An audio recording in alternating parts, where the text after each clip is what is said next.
So you want to go beyond Power BI and start learning Google Cloud, but everything seems overwhelming?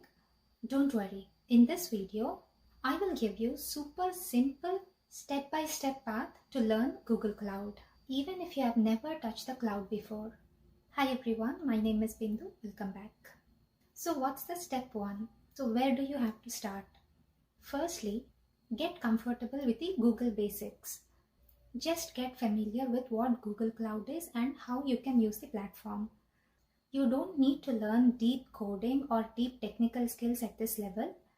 Just learn how to open a free GCP account, how to navigate to the dashboard, and understand what BigQuery and cloud storages are. Google has free courses on Google Cloud Boost skill. You can go there, create your account and start learning for free. I'll also include that link in the description. Next step is to learn BigQuery. That's the easiest step to start. Once you're in the GCP environment, focus on BigQuery. It's like Excel on steroids, but it is built for huge data sets. To query the data, you can use SQL, which most of you, the Power BI developers, are very familiar with. And good thing is you don't need to install anything in the cloud. You have everything if you are working on the BigQuery.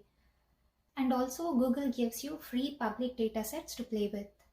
Just open one of the public query and run simple select statements, SQL statements using select, include some columns, have a where clause there, order it, do all those, try those simple SQL queries using the public data set.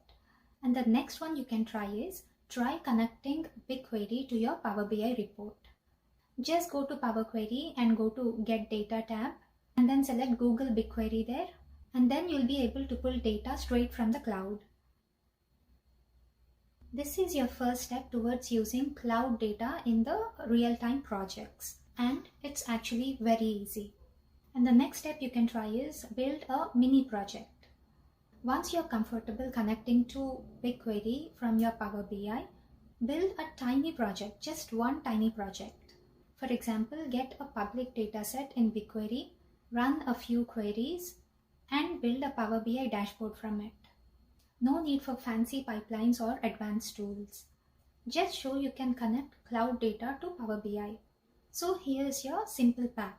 Learn basic GCP concepts, play with BigQuery, connect it to Power BI, build one small project. That's it. You don't need to be a cloud engineer just to get started. Just take one step at a time and soon you'll be much ahead of most of the Power BI developers. Like this video if you found it helpful. Subscribe for beginner-friendly GCP tips.